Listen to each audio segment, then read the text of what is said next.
Welcome guys once again. आज हम 2007 में आई मूवी द किंगडम को एक्सप्लेन करने जा रहे हैं, जो कि एक एक्शन थ्रिलर मूवी है। मूवी की शुरुआत में हमें एक वॉइस ओवर सुनाई जाती है कि इब्न साउद ने मोस्ट ऑफ अरेबियन पेनिसुला को कैप्चर करके किंगडम ऑफ सऊदी अरेबिया की स्थापना की थी। सऊदी के लोग अपने किंगडम में पानी की खोज कर रहे थे, तब उन्हें पानी की जगह पे ऑयल मिला, और वो भी बहुत बड़ी तादाद में। तो काफी प्रोटेस्ट के बावजूद किंग ने वेस्टर्न से कमर्शियल डील फाइनल कर ली, क्योंकि हर किसी को ऑयल चाहिए था और सऊदी को अपने लिए खाना पानी।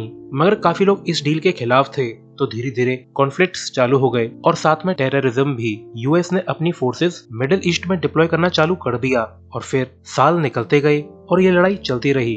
और ईयर 2000 में सऊदी ऑयल का नंबर 1 प्रोड्यूसर बन गया और यूनाइटेड स्टेट्स नंबर 1 कंज्यूमर। और जब 9/11 अटैक हुआ तो एफबीआई की एक टेररिज्म टास्क फोर्स बनाई गई, जो कि इन अटैक्स को इन्वेस्टिगेट करने लगी। इसके बाद हमें एक हाउसिंग कंपाउंड दिखाया जाता है, जो कि सऊदी में अमेरिकन ऑयल कंपनी का था, और यहाँ पर काफी अमेरिकन गेम खेल रहे होते हैं। मगर तभी दो पुलिस वाले अपनी कार लेकर इस तरफ आने लगते हैं और अमेरिकन पर अंधाधुंध फायरिंग करने लगते हैं। तो गोलियों की आवाज सुनकर भीड़ में भगदड़ मच जाती है। मगर ये फेक पुलिस वाले कार से घरों पे भी हमला करने लगते हैं। मगर तभी एक कार इनकी कार को ठोक देती है और एक रियल पुलिस वाला फेक पुलिस वालों को मार देता है। यहाँ पे क्लियर होता है कि फेक पुलिस वाले असल में टेररिस्ट हैं और रियल पुलिस वाले का नाम सार्जेंट हैथम है, जो कि दोनों टेररिस्ट को मार देता है। वहीं दूसरी तरफ एक और पुलिस वाला अमेरिकन की हेल्प करने का ट्राई करता है, मगर वो असल में एक सुसाइड बॉम्बर था और वो अपने साथ कईयों का हैप्पी बर्थडे कर देता है। और इसी सब सीन को दूर एक बिल्डिंग से कुछ लोग देख रहे होते हैं और रिकॉर्ड भी कर रहे होते हैं। और इतना ही काफी नहीं था, वो लोग अपने बच्चों को भी ये सब फोर्सफुली दिखा रहे होते हैं, और यही लोग इस अटैक के मास्टरमाइंड थे। इसके बाद हमें एक क्लास दिखाई जाती है, जहाँ पर रोनाल्ड अपने बेटे की पेरेंट्स मीट में आया होता है। असल में रोनाल्ड एफबीआई का एक स्पेशल एजेंट है, मगर तभी उसे एक आदमी का कॉल आता है, और ये कॉल था स्पेशल एजेंट फ्रांसिस मैनर्स का, जो कि सऊदी में एफबीआई का लीगल अटैची था। फ्रांसिस बताता है कि रोनी कि यहाँ सऊदी में टेररिस्ट ने दिन दहाड़े ऑयल हाउसिंग कंपाउंड पे हमला किया है और काफी लोग मारे जा चुके हैं, और तुम्हें यहाँ पे आना होगा। मगर तभी कंपाउंड में एक और बहुत तगड़ा ब्लास्ट होता है, जिसमें काफी सारे लोग मारे जाते हैं और इनमें फ्रांसिस भी मारा जाता है। इसके बाद हमें वॉशिंगटन डीसी में एफबीआई स्ट्रेटेजी मीटिंग हॉल दिखाया जाता है, जहाँ पर रोनी बताता है कि लेटेस्ट बॉम्बिंग में 100 से भी ज्यादा लोग मारे जा चुके हैं और 200 से ज्यादा घायल हैं। और ये सब सुनकर स्पेशल एजेंट जेनेट रो पड़ती है, मगर रोनी जेनेट के कान में कुछ कहता है, जिससे वो शांत हो जाती है। रोनी फिर सभी से कहता है कि सभी लोग रेडी हो जाओ, मैं हाई लेवल मीटिंग में जा रहा हूँ और तुम में से कुछ लोगों को तुरंत मेरे साथ जाना पड़ सकता है। वहीं सऊदी में पुलिस सार्जेंट हैदम को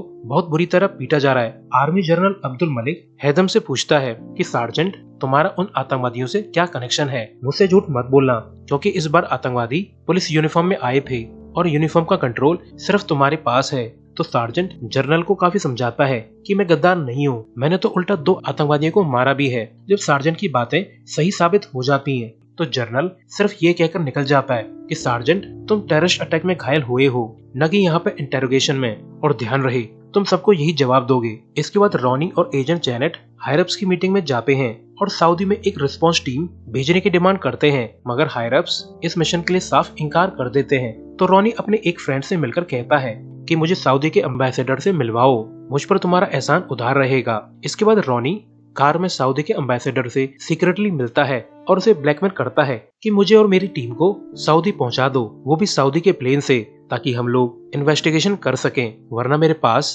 तुम्हें बर्बाद करने के लिए काफी सबूत मौजूद हैं। तो एम्बेसडर मान जाता है और रोनी की टीम मिशन के लिए रेडी होने लगती है, जहां हमें पता चलता है कि एजेंट फ्रांसिस ने एजेंट जेनेट को शूटिंग की ट्रेनिंग दी थी और फ्रांसिस और जेनेट काफी क्लोज थे। इसके बाद हमें टीम मेंबर दिखाए जाते हैं। पहला है रोनी, दूसरी है जेनेट, तीसरा है लेविट, जो कि इंटेलिजेंस एनालिस्ट है, और चौथा है ग्रैंड स्काइज, जो कि एक बॉम्ब एक्सपर्ट है। फिर हमें सऊदी का सीन दिखाया जाता है, जहां prince Ahmad police colonel Ferris को बताता है कि 4 एफबीआई एजेंट्स को एयरबेस पे उतरने की इजाजत है, और chief of investigate service for nation guard general Abdul Malik इस लेटेस्ट बॉम्बिंग केस को सॉल्व करने के लिए इंचार्ज बनाए जाते हैं। पुलिस कर्नल फेरिस प्रिंस से कहता है कि your highness, general Abdul Malik को इन्वेस्टिगेशन करना ही नहीं आता, और उन्होंने मेरे एक आदमी को टॉर्चर भी किया है, वो भी बिना वजह के। मगर प्रिंस यह कहकर इस बात को काट देता है कि इस बार टेररिस्ट पुलिस यूनिफॉर्म में थे और मुझे तुम्हारे डिपार्टमेंट पर बिल्कुल भी भरोसा नहीं है। इसके बाद रॉनी का प्लेन एयरपोर्ट पे लैंड कर जाता है, जहाँ टीम की मुलाकात कर्नल फेरिस से होती है, जो कि टीम के पासपोर्ट और वेपन्स को जब्त कर लेता है। इसके बाद इनका काफिला यहाँ से निकल पड़ता है। फेरिस फिर इन्हें रुकने की जगह तक ले जाता है और ये स्टे प्लेस तो काफी गजब है। फेरिस जेनेट से कहता है कि हमने आपको स्पेशल प्राइवेसी भी प्रोवाइड की है, मगर माफ करना, हम आपके सेटअप को पिंक कलर में नहीं करवा पाए। इसके बाद फेरिस इन्हें रूम में बंद करके यहाँ से चला जाता है। नेक्स्ट डे हमें कंपाउंड का वो एरिया दिखाया जाता है जहाँ पर अटैक हुआ था और यहाँ की तो बहुत बुरी हालत हो रखी थी और रॉनी की टीम भी यहाँ पे मौजूद थी। इसके बाद प्रिंस रॉनी की टीम से मिलता है और उन्हें इन्वेस्टिगेशन के लिए गुड लक बोलता है और अपने घर डिनर पे आने के लिए इनवाइट भी करता है। जब टीम इन्वेस्टिगेशन करना चाहती थी तब फेरिस बताता है कि तुम्हें कुछ भी टच करने की इजाजत नहीं है, तुम सब बस ऑब्जर्व कर सकते हो। और इस इन्वेस्टिगेशन का इंचार्ज जनरल अब्दुल मलिक है, मगर रॉनी आर्मी से छुपकर यहाँ के अमेरिकन रेसिडेंट से पूछताछ करने जाता है तो एक रेसिडेंट कर्नल फेरिस की तरफ इशारा करता है कि ये वही लोग हैं जिन्होंने हम पे हमला किया था। तो रॉनी उसे जैसे तैसे करके शांत करता है और फिर वो आदमी बिना कुछ बताए ही यहाँ से चला जाता है। शायद वो आदमी पुलिस यूनिफॉर्म की वजह से फेरिस वगैरह से नफरत कर रहा है। इसके बाद अगले दिन ये लोग परमिशन के साथ उस बिल्डिंग जाते हैं जहाँ से टेररिस्ट अटैक को रिकॉर्ड किया जा रहा था, मगर आर्मी वाले इनके काम में टांग अड़ा रहे थे कि जनरल अब्दुल मलिक के ऑर्डर हैं कि सिर्फ हम ही इस बिल्डिंग में जा सकते हैं और अमेरिकन अपनी कार में ही रहेंगे। तो इनमें कुश्ती चालू हो जाती है और फिर जनरल मलिक इनकी फाइट रुकवाकर टीम को 5 मिनट दे देता है ताकि वो लोग बिल्डिंग में जाकर इन्वेस्टिगेट कर सकें। जब ये लोग ऊपर पहुंचते हैं तो लेविट बोलता है कि मैं 100% श्योर हूँ कि वीडियो यहीं से रिकॉर्ड की गई थी, क्योंकि यहाँ से पुलिस चौकी, कंपाउंड और ब्लास्ट वाली जगह सब सही से दिखाई दे रही है। तो रॉनी फेरिस से कहता है कि ये टेररिस्ट अटैक एक दिन में प्लान नहीं किया गया होगा, उन लोगों को इस बिल्डिंग में कई बार आना पड़ा होगा। रॉनी फिर कर्नल को एक बॉम्ब डेटोनेटर देकर बोलता है कि ये हमें बॉम्बिंग साइट पे मिला था और इन्वेस्टिगेशन की शुरुआत इसी से करो। इसके बाद फेरिस रॉनी को बताता है कि प्रिंस ने तुम लोगों को आज रात डिनर पे बुलाया है और ये डिनर पैलेस में होने वाला है। फेरिस कहता है कि मिस जेनेट वहाँ पे नहीं जा सकती, तुम समझ रहे हो ना, यहाँ की परंपराएं। इसके बाद हमें आतंकवादियों का बेस दिखाया जाता है जहाँ पर वो लोग सुसाइड बॉम्ब बना रहे थे और उन लोगों के पास रॉनी की टीम की फोटोज भी थी, यानी इनका नेक्स्ट टारगेट FBI की टीम है। इसके बाद FBI की टीम का कारवां विद सिक्योरिटी पैलेस की तरफ जाता है। इसके बाद टीम की मुलाकात प्रिंस अहमद से होती है और काफी देर एक दूसरे की झूठी बड़ाई मारने के बाद रॉनी बोलता है कि प्रिंस, आपको पता है वो अटैक ऑयल कंपाउंड से 3 किलोमीटर दूर एक बिल्डिंग से प्लान किया गया था और मैं जानता हूँ आप भी उन आतंकवादियों को पकड़ना चाहते हो और हम भी यही चाहते हैं, तो क्यों न कर्नल फेरिस को हमारे साथ इन्वेस्टिगेट करने दिया जाए। वो अच्छे डिटेक्टिव हैं और ये काम मैं और फेरिस दोनों मिलके करेंगे। तो प्रिंस इसकी इजाजत दे देता है, यानी कल सुबह से फेरिस और रॉनी के पास इन्वेस्टिगेशन की फुल परमिशन होगी। नेक्स्ट डे ये लोग काम पर लग जाते हैं। स्काइस उस गड्ढे के पानी को बाहर निकालने लगता है जहाँ पर ब्लास्ट हुआ था। जेनेट उन टेररिस्ट की डेड बॉडीज की फिंगरप्रिंट्स ले लेती है जिन्हें सार्जेंट हैदम ने मारा था। वहीं रॉनी वगैरह अमेरिकन रेसिडेंट्स को मरे हुए आतंकवादियों की पिक्चर्स दिखाते हैं, जिसे एक बूढ़ी औरत पहचान लेती है और वो कहती है कि मैंने इस आदमी को 1 हफ्ते पहले माली का काम करते हुए देखा था। तो फेरिस रॉनी से कहता है कि मैं तुम्हें कहीं ले जाना चाहता हूँ। वहीं दूसरी तरफ डेड बॉडीज को चेक करते हुए जेनेट को काफी सारे बॉम्ब फ्रैगमेंट्स मिलते हैं, जिन्हें ज्वाइन करने पर एक मार्बल बॉल बन जाती है। और स्काइस को गड्ढे में छानबीन करते करते कुछ लोहे के पार्ट मिलते हैं। जब स्काइस इन्हें इकट्ठा करता है तो उसे पता चलता है कि सेकंड वाला बॉम्ब एक एम्बुलेंस में था और उन आतंकवादियों ने एक वाटर टैंक के पास एक एम्बुलेंस को उड़ाया था ताकि ब्लास्ट के बाद जो गड्ढा हो उसमें वाटर टैंक का पानी भर जाए, जिससे किसी को भी पता न चल सके कि ब्लास्ट एक एम्बुलेंस में हुआ था। वहीं फेरिस रॉनी को एक आदमी के पास ले जाता है और उस आदमी को बॉम्ब डिटोनेटर दिखाकर पूछता है कि क्या इसे पहचानते हो। तो वो आदमी बोलता है कि ये डिटोनेटर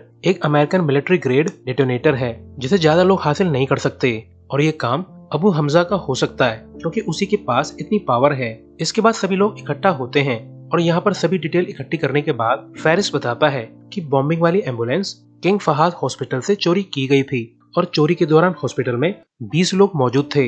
मगर खास बात ये है कि इस हॉस्पिटल में मेहट नाम का एक आदमी काम करता है और उसका भाई फहाद सार्जेंट हैदम के हाथों मारा गया है। इसके बाद पूरी टीम काफी हैवी आर्म्ड पर्सनल्स के साथ मेहट के अड्डे पर जाने लगते हैं और फिर वहां पहुंचकर स्मोक बॉम्ब के साथ इस अड्डे पर हमला कर देते हैं। अटैक के बाद टीम अंदर चेक करने जाती है तो उन्हें पता चलता है कि यहाँ पर तो सिर्फ कुछ जवान लड़के मौजूद हैं। तो फेरिस इन सभी के हाथ चेक करके बताता है कि ये लोग रियल मास्टरमाइंड नहीं है और ना ही इनमें से कोई बॉम्ब मेकर है, क्योंकि अक्सर बॉम्ब मेकर्स की उंगलियां की ऐसी तैसी हो जाती है। और ऐसा था भी, किसी दूसरी जगह पे काफी सारे ड्रम्स में बारूद भरकर एक कॉम्प्लिकेटेड बॉम्ब बनाया गया है, जिसे एक कार ट्रंक में रखा जा रहा है। यानी जिन जवान लड़कों को टीम ने मारा है वो लोग टेररिस्ट सेल का सिर्फ एक पार्ट थे, रियल मास्टरमाइंड तो अभी भी जिंदा है। यूएस एम्बेसी के deputy chief of mission Damon Smith आकर कहता है कि शाबाश, तुम्हारा काम खत्म हुआ और अब पैकअप करो, तुम सभी लोग यहाँ से यूएस के लिए निकल रहे हो। रॉनी उसे बताने की कोशिश करता है कि ये लोग रियल टेररिस्ट ग्रुप नहीं है, रियल मास्टरमाइंड तो अभी भी आजाद है और जिंदा घूम रहा है। मगर डेमन उसकी कुछ भी नहीं सुनता और टीम को न चाहते हुए भी एयरपोर्ट की तरफ निकलना पड़ता है। मगर जब इनका काफिला एयरपोर्ट के लिए जा रहा होता है तब रॉनी को एक आदमी पर शक होता है, क्योंकि वो आदमी ब्रिज पे खड़ा होकर इनके काफिले पर नजर रख रहा था और इनके काफिले की लास्ट एसयूवी काफी पीछे ही रुक गई थी और एक कार बड़ी तेजी से इनके ट्रैक की तरफ आ रही थी। तो रॉनी को खतरे का अंदाजा हो जाता है, तो वो जल्दी से कार के हैंडल को मोड़ देता है और इसी वक्त फर्स्ट वाली एसयूवी आतंकवादियों की कार में ठुक जाती है और इनमें तगड़ा ब्लास्ट होता है। और गाइस, ये वही कार थी जिसके ट्रंक में बॉम्ब रखा गया था और टाइमली एक्शन की वजह से रॉनी की कार पलट तो जाती है मगर वो लोग बच जाते हैं। मगर तभी लास्ट एसयूवी में से कुछ लोग बाहर आते हैं और वो लोग लेविट को बाहर खींचने लगते हैं और टीम को अंदाजा हो जाता है कि लास्ट वाली कार में आतंकवादी पुलिस के भेष में मौजूद हैं। और ऐसा होता भी है, वो लोग लेविट को बाहर निकालकर उसे पकड़ लेते हैं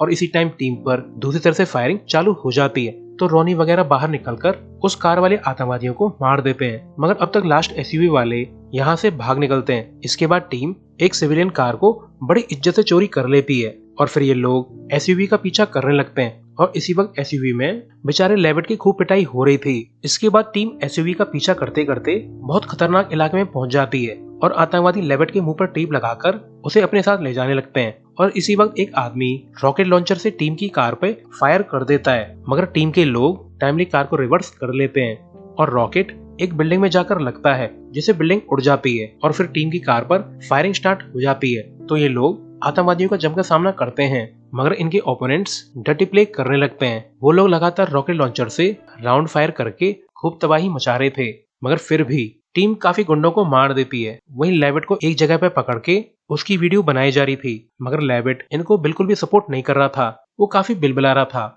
तो उसकी खूब पिटाई होती है और फिर टीम इनकी बिल्डिंग में घुसकर अंदर आने लगती है, क्योंकि उन्हें ब्लड ट्रेल्स मिल गए थे। इसके बाद ये लोग अंदर जाकर एक एक करके गुंडों को मारने लगते हैं। वहीं जब लेविट को मारा जाने वाला था तब जेनेट टेररिस्ट के सो कॉल्ड स्टूडियो तक पहुंच जाती है और सभी गुंडों को मार देती है और फिर जेनेट लेविट को आजाद करा देती है। फिर ये लोग रीग्रुप होकर मास्टरमाइंड को ढूंढने लगते हैं। तो उन्हें एक बच्चे के रोने की आवाज सुनाई देती है, तो ये लोग चेक करने जाते हैं, जहाँ एक रूम में एक फैमिली मौजूद थी। तो जेनेट एक बच्ची को लॉलीपॉप देती है और बदले में वो बच्ची जेनेट को एक मार्बल देती है और टीम को समझ में आ जाता है कि ये फैमिली मास्टरमाइंड अबू हमजा की है।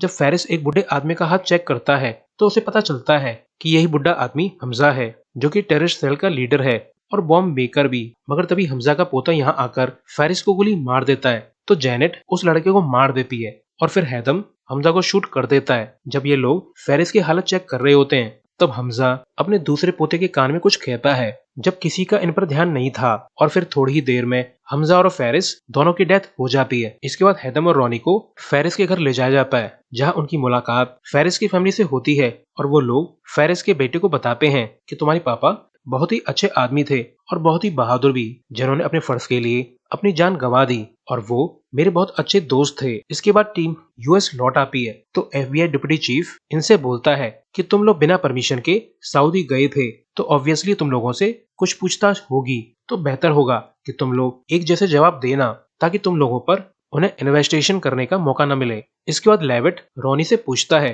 कि जब सभी को पता चला था कि फ्रांसिस मारा गया तब तुमने जेनेट के कान में क्या कहा था, जिसे सुनकर जेनेट ने रोना बंद कर दिया था। तो रॉनी बताता है कि मैंने जेनेट से ये बोला था कि रोना बंद करो, हम उन सभी को मार देंगे, हम उनसे बदला जरूर लेंगे। और गाइस, वहीं दूसरी तरफ सऊदी में हमजा की डॉटर अपने बेटे से पूछती है कि तुम्हारे ग्रैंडपा ने मरने से पहले तुमसे क्या कहा था, तो बच्चा बताता है कि उन्होंने कहा था कि डरो मत मेरे बच्चे, हम उन सभी को मार देंगे, हम उनसे बदला जरूर लेंगे। गाइस, ये मरते बुड्ढे ने एक बच्चे के दिमाग में नफरत का बीज बो दिया और इसी से पता चलता है कि ये सब एक नेवर एंडिंग हिट साइकिल है जो कि काफी समय से चलती आ रही है। और इसी सीन के साथ ये मूवी एंड होती है। सो अभी के लिए good bye, thanks for watching.